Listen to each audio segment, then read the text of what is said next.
Alright folks, time to sit tight and listen. We're due to arrive in half an hour and there's a lot to brief. Jepson was shouting from the front of the cabin, bringing all of our attention forward. There's food and water over by the wall if you're hungry. Eat now. I still felt like I was going to puke after waking up from hypersleep, unsure of where I was and groggy as all hell. There was no way that I was going to eat right now with everything in me needed just to keep my attention on Jepson. You're all here because your skills earned you a spot.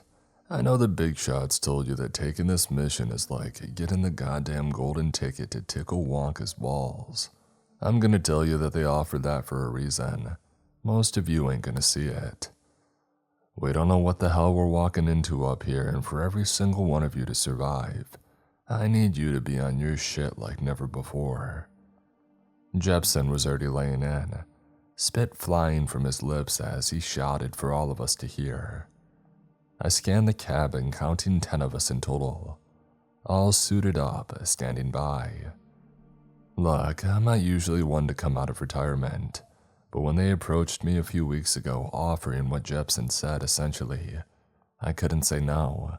Sure, I was pretty successful in the freelance market when it comes to security these days, but considering how much dirt I have on Uncle Sam, I had figured they would have paid me enough to ensure my silence by now.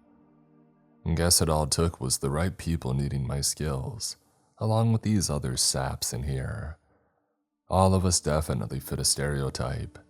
Male, older, obvious military background, and a majority of us with scars to show for it. Now I imagine before a few days ago none of you knew space travel like this existed. Star Trek type stuff, but that's just the start of what you're gonna find. We're currently en route to a space station known as the Styx outpost. This place is where the elite of the elite live, safe with all their money and away from the troubles and worries back on Earth. Outpost Styx is the size of a small skyscraper and has all the amenities that anybody can need to live for hundreds of years. These people are the ones that you don't even hear about because they're rich enough to make it happen, you got it. All told, with staff and engineers for the station, there are around 200 people living in this place. A man leaning against the wall to my right raised his hand up, inquiring. Jepson nodded toward him before he asked his question. All due respect, sir, these people should have some fine security up there already with that kind of money. Jepson actually laughed at that, nodding as he did. Oh, they sure did. That's why you're getting offered such a stupid reward. As of about 6 months ago, all communication with anybody up here went totally dark. No signs of life since and no precursor of any kind to tell us what might be happening. They sent one final message before everything went dark, and I can't figure out what it means. Just one message. Don't acknowledge them. Figure out what that means and you win the big prize, I guess. So aliens got these rich weirdos, another one of the guys said with a laugh, getting a rise out of the rest of us with it. Well, that's the thing, we don't know.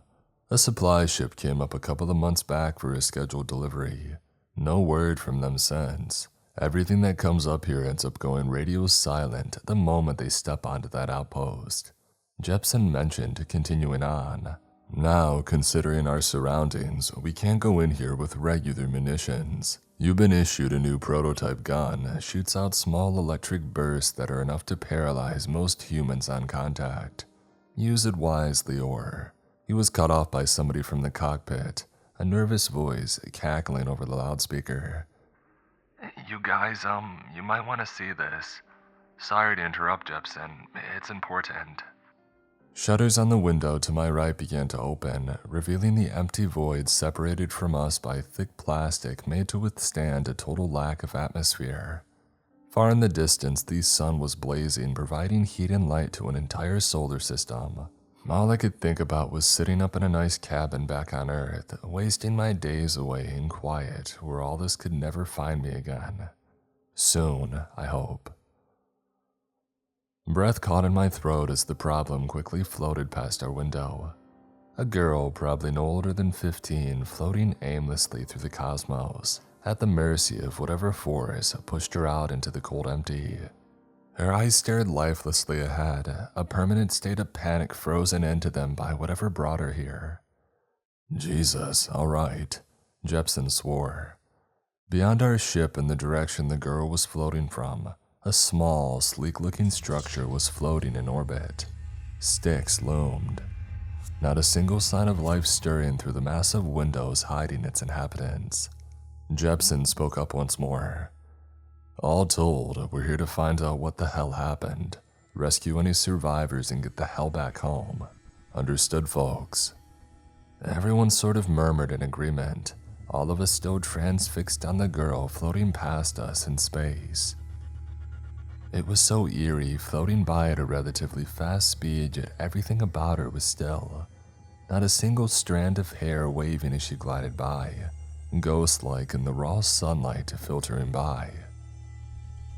A shiver ran down my spine before pulling a victory lap and coming back up, making me visibly shake and draw the laughter of the men around me. There's more. The voice came over the radio again as the rest of us looked further from the body floating by, towards Styx looming in the background.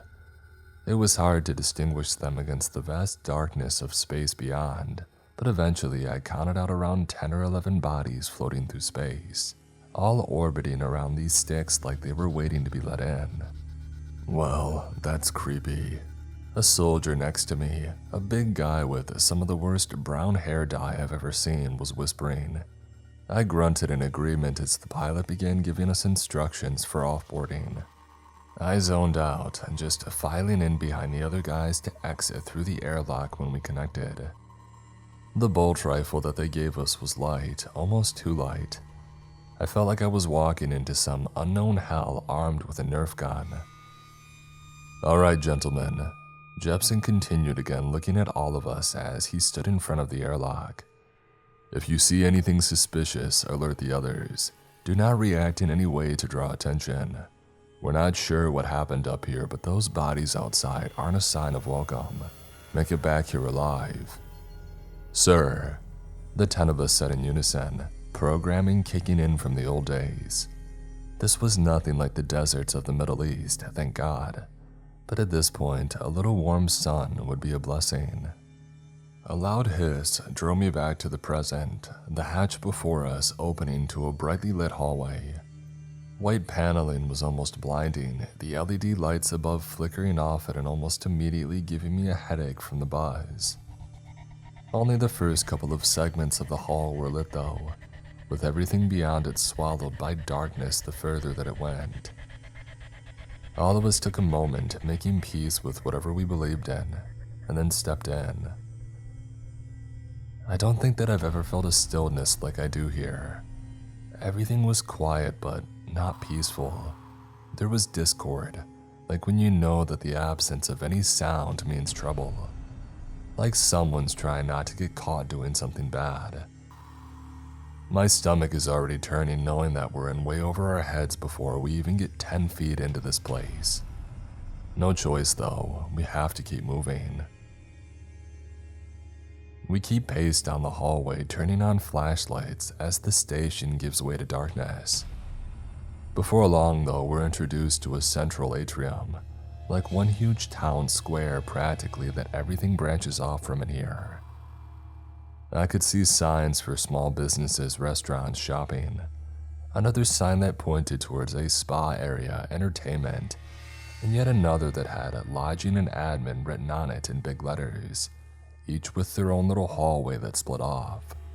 Dividing each path was a huge window, floor to ceiling, revealing the full majesty of space in every direction. Jepson signaled for everybody to fan out, looking for any sign of what could be going on here. It only took moments for everybody to find some sign of violence. Dried, brown blood spatters were all over the place, whether covering windows or decorating furniture around us. The occasional body part was littered on the floor, though not in any discernible shape at this point. The smell was the worst part though, permeating everything. All of us could feel the shadow of the Reaper pressing down from above, telling us that there was no way out.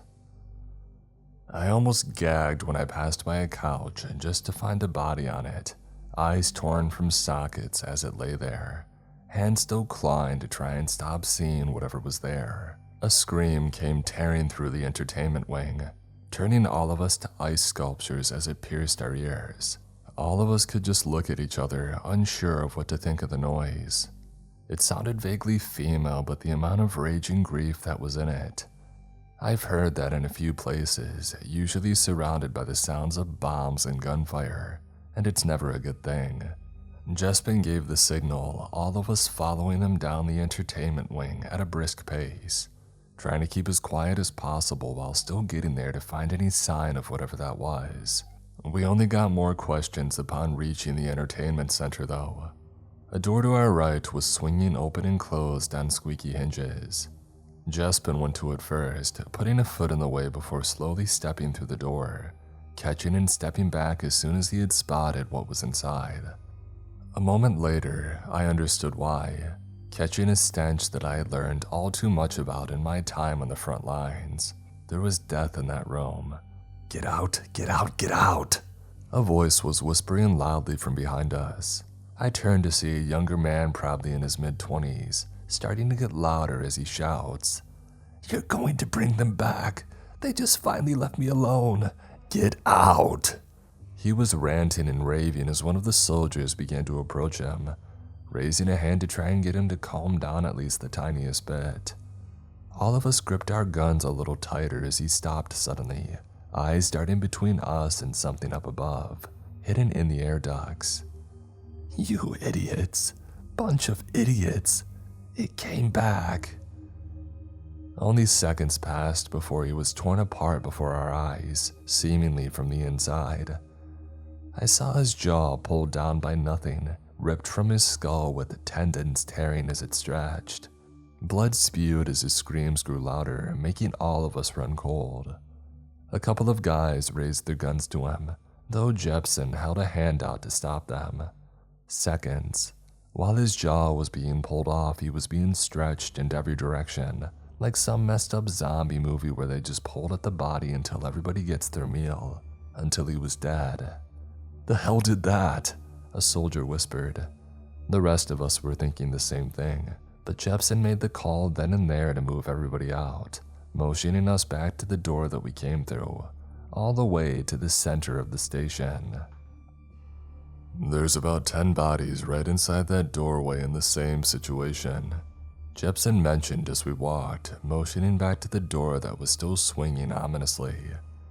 "Anything that can do that is already high on our list of what not to mess with, but I didn't see anything. Did any of you?" All of us responded with a negative. "It was like the wind ripped him to shreds," another guy mumbled. "It looks like ghosts killed him," a man to my right this time. We were passing by a window when one of them stopped, looking outside at the void, waiting to swallow us. It's like the darkness outside was waiting for us to slip up, make one wrong move so that it could come into prey. There were more bodies floating around out there, damned to orbit the station forever thanks to whatever threw them out there. The soldier who stopped was staring intently out into the distance, squinting against the dark outside to try for a better look at something. "You guys see those bodies, right?" he mentioned as I almost bumped into him. "That one out there, I think it's wearing purple. I saw it wave." Probably just the wind, dipshit. Let's get out of here."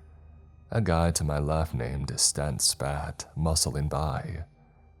"There's no wind in space, dipshit." Mullins from up ahead, an older graying man who was missing a couple of fingers. "Come on, kid, ain't nobody out there gonna wave at you for any good reason." "No, it's waving," the guy at the window continued. He stepped closer to the window, almost pressing his hands against the glass and focusing in on one body in particular, way out in the distance. I followed his line of sight, not quite following for a moment before movement became obvious. There was a woman out there floating through space, hair splayed out and frozen in the lack of gravity, and she was smiling at us. I could barely tell, but the shadows playing off her face from the distant sun and space debris made it look like a sinister grin. The bigger problem, though, as he had noticed, was that it was waving at us. There was nothing out there in the empty to cause her movement. No way in hell that she was still alive out there, only wearing shorts and a t-shirt in the void of infinite space. But her right arm was pivoting at the elbow while her hand flapped crazily, waving right at us. I froze, desperately willing myself to stop seeing it. There was only darkness where her eyes should be, only teeth showing through the sinister grin to give her any defining features. All I could do was back up a step, desperately moving forward without looking back at it, trying to get Jepson to come take a look. Jepson, there's something out there, I mentioned, pointing back to where the other soldier was still at the window. I see him raise a hand, feeling my stomach sink as I back away.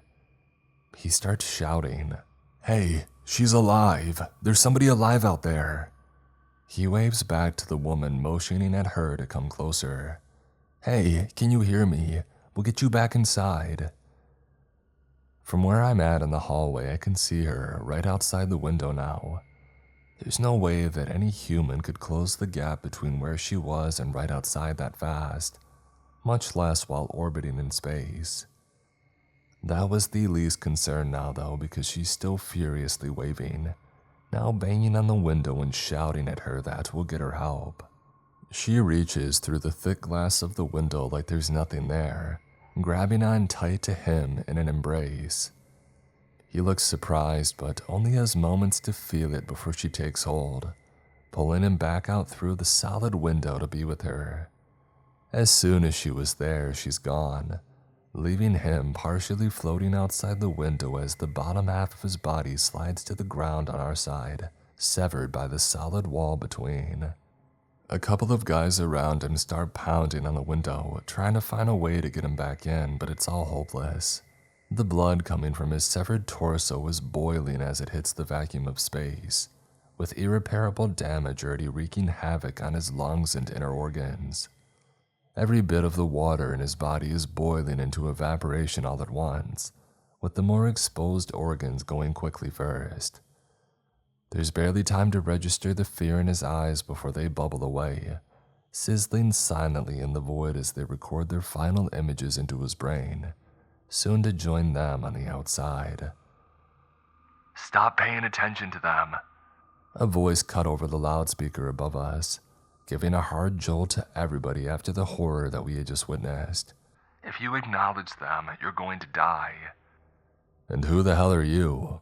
Stan started shouting at the ceiling, hefting his gun like he was going to start firing on nothing. Someone who's survived here longer than you. The voice answered back. Come meet me in admin and I'll tell you what happened here. Don't pay them any mind on your way. The intercom crackled out, leaving us with nothing. The voice was definitely a woman, but other than that, I couldn't place anything. We all stood there for a moment, looking to Jepson since he was the senior officer of the mission. He shook his head, sighing. I was about to say that we all just turn tail and get the hell out of here, he mentioned, looking to all of us. Unfortunately, we were told to rescue any survivors that might be up here, and whoever that was just qualified.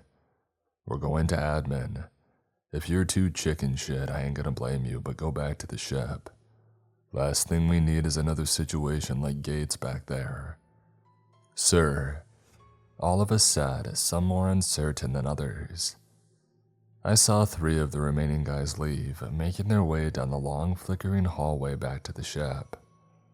Part of me wanted to do the same, but the other was screaming that I needed to find out what the hell I saw. That woman outside the window she wasn't alive, that's for damn sure. But how did she do that? It was really like a ghost coming right through the wall of the station, there 1 second and gone the next. The rest of you with me, remember what the voice said about acknowledging them. He looked each of us in the eyes, one by one, making sure that we understood. Our number was down to 6 now, a tight team going forward, and communication would be necessary for survival. Myself, Mullins, Stens, Jepson, and 2 other guys named Frown and Pierce. That was it. If you see one, do not acknowledge, do not speak of it. We don't know what we're up against and we're going to survive however we can. Get this person out and then we're done here. We all nodded in agreement again, looking forward toward the admin and living quarters wing of the station. It was dark, a small elevator at the end of the hall being our access point. Everyone filed in, crammed like sardines into a small compartment with no idea where we were destined. As Jepson came in last, he hit the button reading admin, prompting the doors to close with a ding. The LED lights above us flickered, casting ominous shadows on the sleek white walls. About 15 seconds into the ride up, the elevator gave out, lights cutting off completely. "Dang it," Stent said, turning on his flashlight and shining it around. I saw him freeze for a moment as the light glared off the walls, brightly reflected. Only seconds passed before the elevator lights came back on though, and we were moving again. "There are 7 of us," Mullins mentioned offhand, voice steady but with an edge to it. I blinked, adjusting to the lights once more, and did my best to look without moving or causing a scene. From my spot in the back left, I began taking note, going clockwise. Stents, Mullins, Frown, Jepson. Jesus Christ, we're not alone in here. There, right between Jepson and Pierce, was a small old woman. Her skin looked like it would tear at the slightest touch.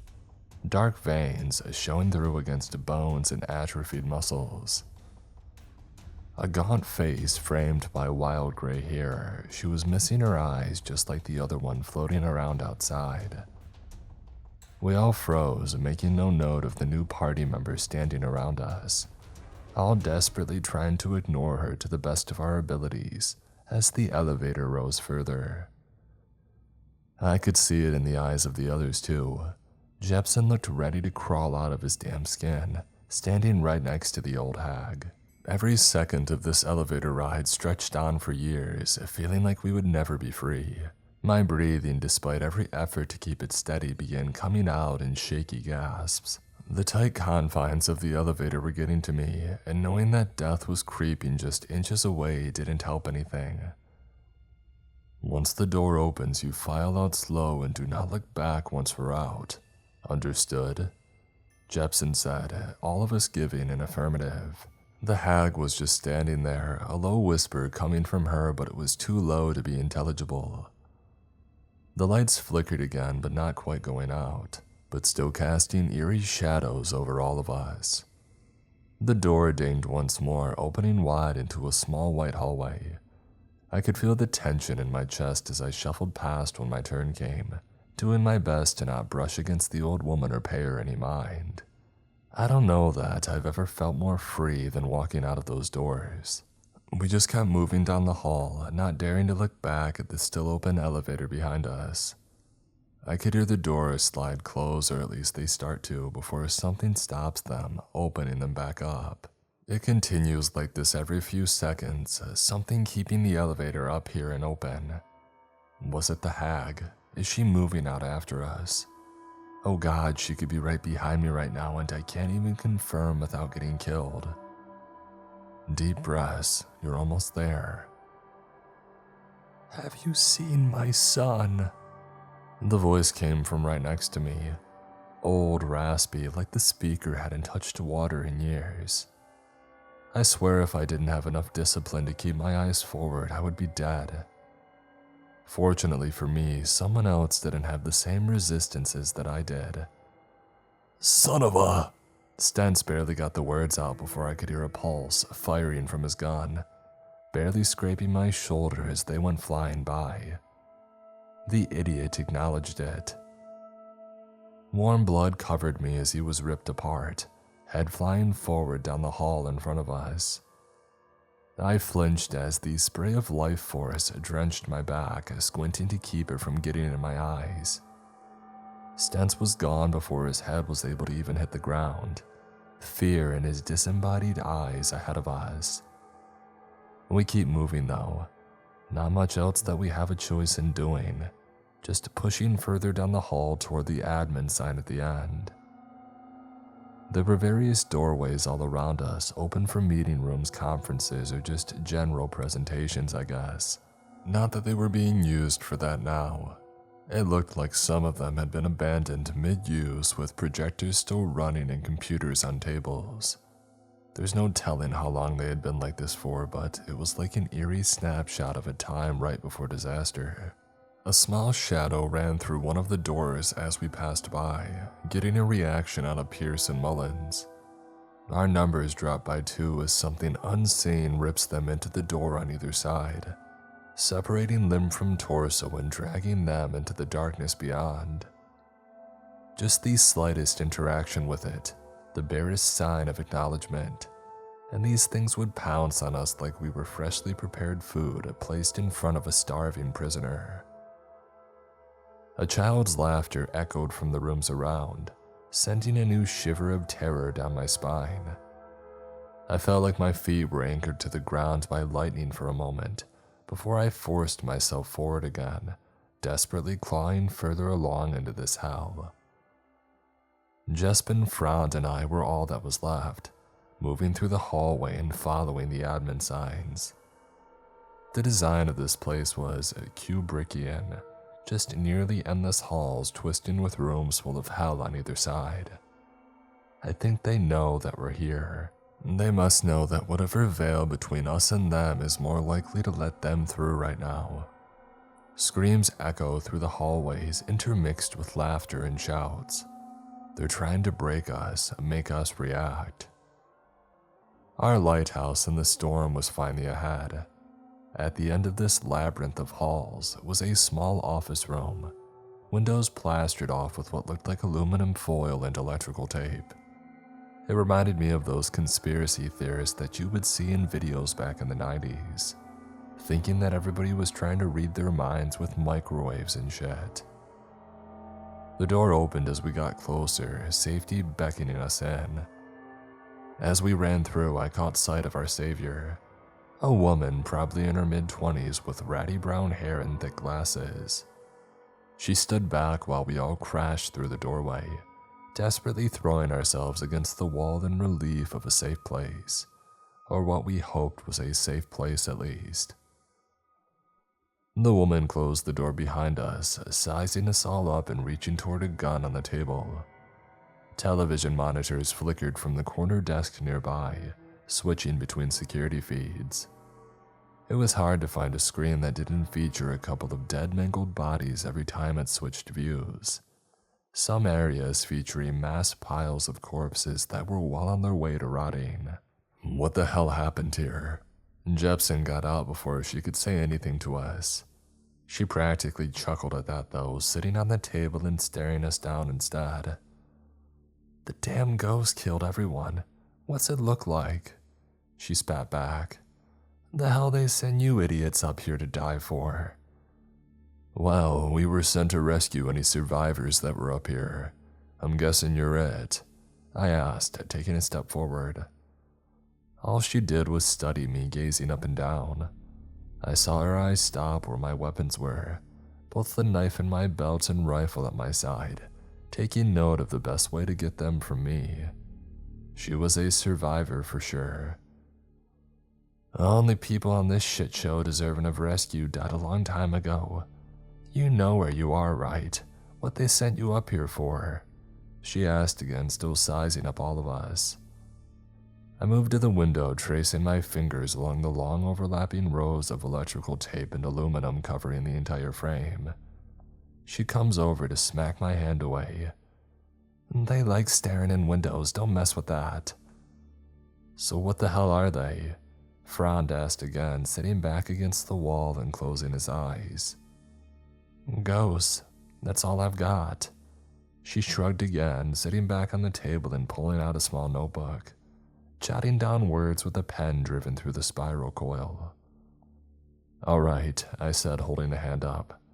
Let me ask you a few questions, just so that I can, piece this all together. Who are you? My name's Shelly. I was one of their pleasure girls up here.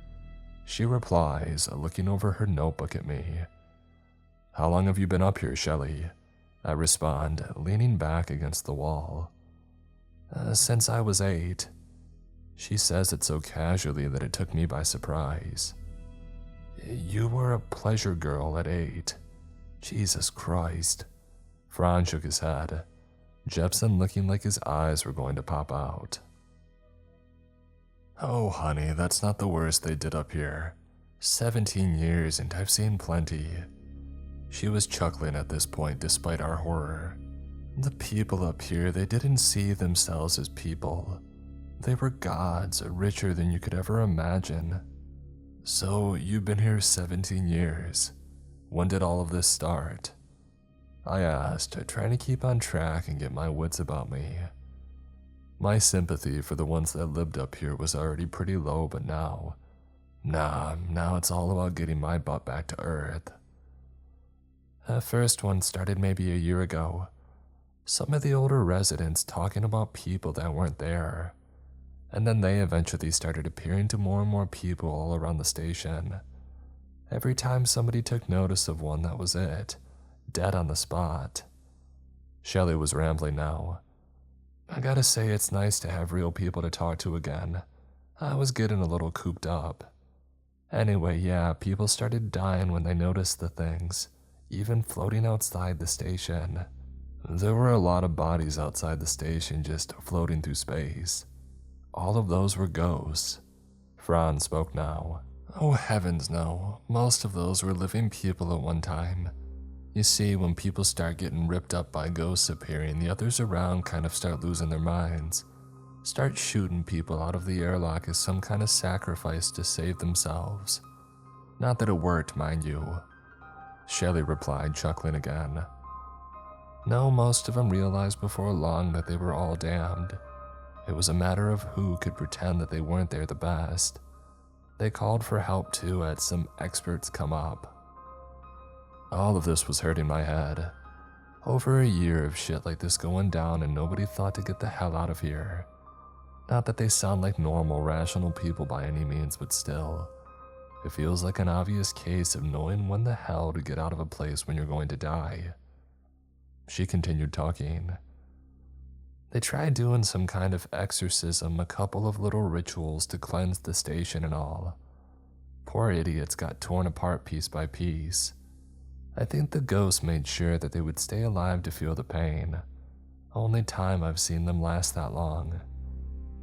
She finished scribbling in her notebook now, snapping it back shut. Did anyone mention anything about what caused it? Nobody has any kind of ideas. Jepson asked now. None of us could agree on anything. I know all the residents up here were pretty screwed up in the head, so a lot of us figured hell just finally had enough of waiting on them. Went ahead and sent a few of their victims to collect, you know. She said, looking at the rest of us. Sounded like as good of an explanation as any. Course, you let hell loose and it ain't so easy to rein it back in, so most of everyone ended up getting taken down along with these folks. How the hell did you make it so long? Jepson asked, now looking right at the woman. She certainly looked like she had been through hell, but somehow here she was the only survivor standing in front of us. I got real good at going other places, you know, up here. She pointed to her skull now, tapping her temple. Whenever one of them pops into sight, I just go off like I would any other time until they ain't there anymore. Disassociation. Crude, but if it works, it works. It's a good thing to take note of. Not like I haven't had my fair share of separation of mind and body during some PTSD episodes. She only smiled at us though, like she was unaware of what she's gone through. The poor girl was obviously broken from her entire time up here, but it ended up saving her life in the end. So, we just need to make it back to the ship and get home. There are no other survivors, right? Jepson asked, looking her right in the eyes and nodding as if to get her to say yes. None that I know of, sir. Shelly responds, shaking her head. The relief that flowed through my body was something that I maybe shouldn't be proud of, but spending even more time on this ship was something that I wasn't keen on doing. Alright, anything you need to bring with you, go ahead and grab it. Let's get the hell off this can. Jepson nodded, moving forward toward the door. Shelly stood, shoving the notebook into a pocket on her pants. Frown got up, making adjustments to his gun before realizing that it was useless, taking it off to leave behind. It's not like they're going to be affected, why slow myself down? He said, shrugging to the rest of us. Jepson and I traded a look before nodding, taking ours off as well and throwing them on the table. If death comes to us, some crappy taser isn't going to do a whole lot. Alright, let's go then. Jepson opened the door, almost walking right into the thing standing right in front of it on the other side. It was a hulking man, bald, though it was hard to tell with a massive chunk of his skull and skin missing up there. I don't know if it was just a first reaction or if he tried to catch himself, but Jepson simply let out one soft word before he was separated, something cleaving from his right shoulder all the way down to his groin.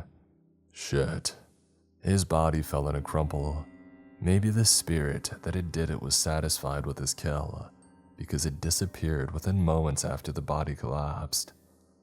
Son of a, I whispered, motioning for Frown and Shelly to keep close as we enter the hallway. Shelly, if you can do that thing where you go somewhere else, take a hold of my vest and just follow, okay? They played some tricks on our way in. I'll try, she muttered. I could feel her loop a finger through one of the straps on my bulletproof vest, finally getting some kind of use up here. It honestly makes me want to laugh just thinking about how hilariously underprepared we were coming up here with almost nothing working out in our favor. The long twisting hallways were the same as on the way in. I did my best to just tunnel vision myself forward, not paying any mind to the laughter and screams coming from the rooms on either side of us. Shadows would dart in between doors like a damn Scooby-Doo chase every so often, trying to make us acknowledge them by nearly running through us. One finally got too close though, ran right through me as I passed in between two doorways leading back to the elevator. I felt like I went into a flash freezer, getting drenched in water before the fans were turned on max, icing me down right where I stood. I did my best not to scream, not to make any kind of sign that I felt the ghoul passing through my body. That would be the last time that I was in one piece if I didn't. I felt her hand on my shoulder squeezing tightly and gently pushing me forward. Frown was behind us, silently whispering for me to keep moving. Come on, little by little, thaw out the ice and get a move on. Just have to get through the elevator and back to the ship. I managed to get through, finding our way back to the lift after a few more minutes. The old hag from before was gone, thank heavens, but Frown and I knew what to be on the lookout for. Shelly, if you notice extra people in the elevator, don't mention it, okay? I whispered, trying my best to sound calm. The stars were twinkling out of the huge viewing windows around us as we waited for the elevator doors to open. She only nodded. They like to ride the elevator, I know, was her only response. The bells dinged, opening to reveal two people already standing in the lift waiting on us. One was mangled, turned completely backwards at the waist, yet standing at attention, spine obviously broken.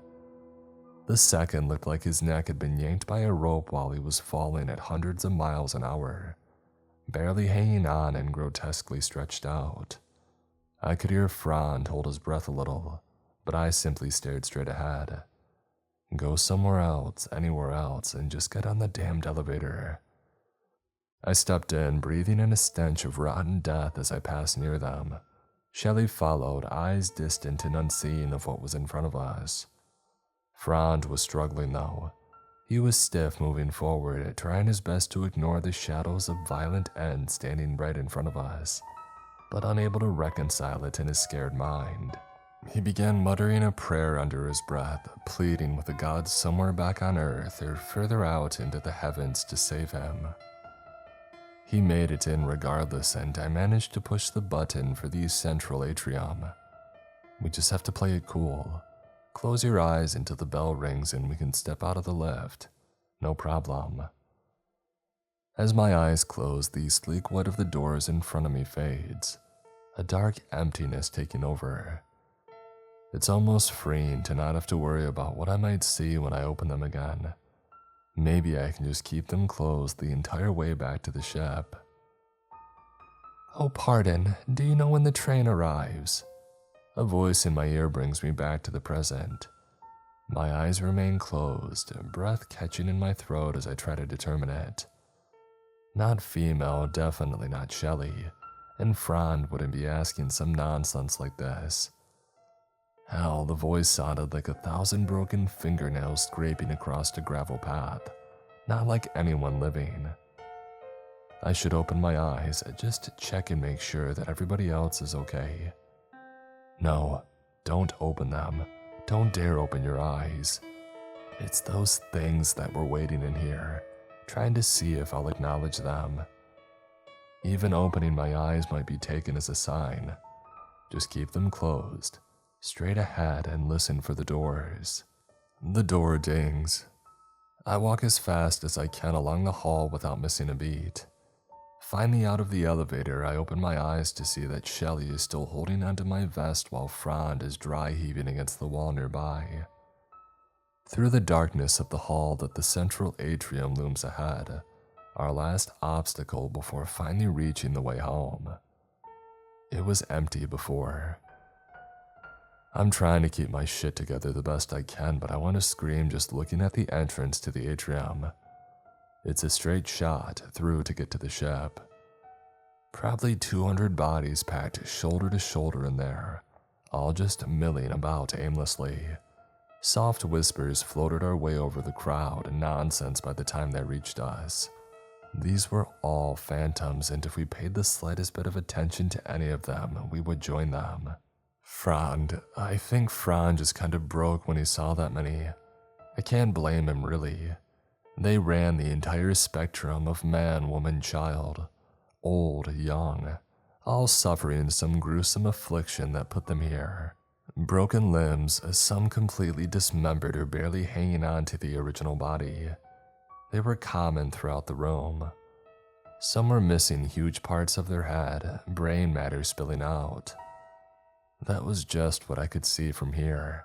I was trying not to look, not to notice, not to make them aware lest they come down on me like hungry predators starved of a meal.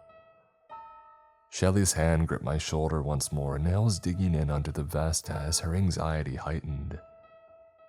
Before I knew what was happening, Frown pulled a knife from his belt, running it across each of his eyes in quick slices. I've got to commend the dedication, but damn if I didn't almost start screaming at him when I saw it. Effectively blind, he dropped the knife and held his hands up, working forward into the crowd. All I could do was watch. He slows down a little before he actually hits the crowd, like when you're worried about hitting a drop-off while swimming at the beach. And then he just plunged in, desperately making his way through the sea of death with teeth gritted. He made it through a few bodies before coming to a stop, screaming as he stepped through another one. Maybe it was the cold aura they gave off, just from how it felt standing near them in the elevator, but passing through them broke him despite his inability to see it. He started screaming, hands lunging forward like he was grasping for a far-off shore to stop his drowning. No use. The phantoms took his movements as an acknowledgement, the sea of death rolling as they all lurched forward to rip the reward from his body. Blood sprays into the air as his skull is cracked open, split like an egg and pulled from either side to fight for control of his quickly stretching spine. Frown was gone in moments, pieces scattered to every corner of the atrium as the shades of life began to retreat back to where they had originated from. Some disappeared, others stayed. Meanwhile, a few began wandering the atrium, now free of some of their brethren who were packing them in. I let out a deep breath, turning to look at Shelly before making our final trek. "We have to walk through them," I said, looking her directly in the eye to make sure that she was there with me. She nodded. I've done it before. When you touch them though, well, it ain't like just passing through them. It's like you live it. What happened to them? Well, we either do that or we stay right here and starve to death, I said, taking a deep breath. Freedom was so close, a light out of this dark death-filled can.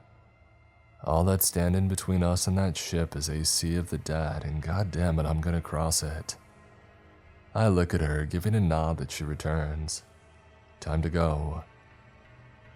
I know if I close my eyes, they're just going to find another way at me. I see them all right in front of me, dozens thick along the path to the ship, but there's no other way to get around them. Deep breath and first stop, one foot in front of the other, Shelly with a hand tight on my shoulder as I guide us toward the goal. Before long, I pass through the first phantom, giving it no mind as the cold overtakes me. It's empty and there's a sudden hollow pit in my chest as they hit me. From the corner of my eye, I see them, a man around my age standing there, a huge hole blown through his chest. I swear that it almost felt like I could feel the wound coming through my own body. A huge round of munitions punching through me in an all too familiar desert setting. As soon as I saw it, the vision was over, leaving that hollow pit of despair behind for me to carry forward. Every person that I stepped through added to that feeling, the sheer weight of existence becoming overbearing, and I don't know how long I've been going through the Dead Sea at this point. My dread was a physical weight holding me down, making my footsteps drag like boulders with every twitch of muscle. I feel so weak, like I'm going to just fall over and die at any moment. A dead body in this ocean of phantoms. How easy would it be for me to turn back now, and just take a few steps back and rest at the elevator hallway, give this a try later and see if the phantoms thin out? Or could I just look one of them right in the eye? That would end it all fast enough and make damn sure that I didn't keep feeling this absolute loathing for life that had settled into the forefront of my thoughts. More visions battered me, mentally and physically. I was a woman beaten to death by somebody that she loved. I'm a teenager being hit head-on by a car. An older man dying of a heart attack in the middle of his office. Supervisors screaming as everybody just chatters on phones around me.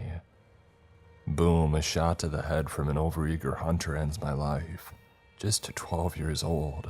Water pressing in from all sides, but my small limbs aren't developed enough to fight back against the strong hand holding me under. 10 men hold me down, one beating me into the void of death as the others take advantage. Every single body I pass through shows me exactly how they died, mired in tragedy and violence, while I feel every last ounce of pain, anger, and sorrow that they did at the time. I understand why they do it now. Why they're here, still no idea about that, but I understand.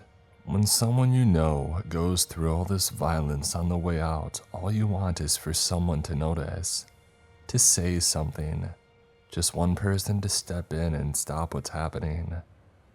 But now that they're already dead, what good does noticing them do other than instill anger? It was too late now anyway. I'm a wife beaten by a drunken husband, a young girl left to starve by neglectful parents, an old man locked away rather than cared for as dementia took over. Each life just reinforced my feelings that it was better to give up. Every spirit was closing in on me now, even as I stared forward, desperately trying to purge my mind of everything around me. Shelly was still holding on tight to my shoulder. If I give up, she's just going to be left here, stuck in the middle until the ship leaves or they tear her apart. The poor girl has already survived enough. She shouldn't have it cut short by me being a chicken shit here. I push through, seeing specters on every side pushing forward, desperately trying for my attention. For a second, I can swear that they're coming down from above me, desperate to take whatever little bit of attention I would give them and use it to rip me to shreds. We're free suddenly. No more phantoms, no more ghosts. The oppressive, hollow feeling from moments before was still there, but finally ebbing away bit by bit. We had crossed the river of the dead, and our ferry back to the world of the living was shining up ahead. Flickering lights from up ahead told me that we were close. I grabbed Shelly's arm, pulling her as I sped up toward the airlock where the ship was docked. Before long, we hit the hatch, banging on it to be let in by whoever was still on board. After a moment, it hisses open. Two of the soldiers who had left, standing on either side, gun ready to fire if need be. The next few minutes are a blur, but I remember hitting the button to close the doors and screaming for the pilot to fly.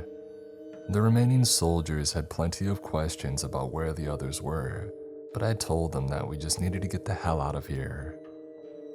Naturally, they didn't just accept that, so I had to tell them that everything else was dead and to get them to move.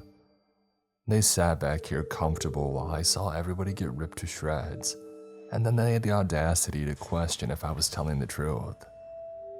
Thankfully, they were more inclined to believe Shelly, and she gave them the rundown of what our return trip entailed as we finally put that cursed place behind us. Outpost Styx faded away as we began our flight back to Earth, the only survivor in our protection now. I don't really care what's waiting for us back on Earth at this point. Whatever they want to give me for doing this, it ain't enough. Especially knowing the kind of people they sent us there to rescue now. God, who's even going to believe me about what happened up here? It's not like they weren't counting on that when they recruited us. A body floats past the window as I gaze out, staring off toward the sun, far, far in the distance. I notice it wave at me, smiling through decaying teeth, crumbling off into the void of space. I don't think I'm going to pay it any mind. Maybe if I ignore it, it won't follow us back. Maybe.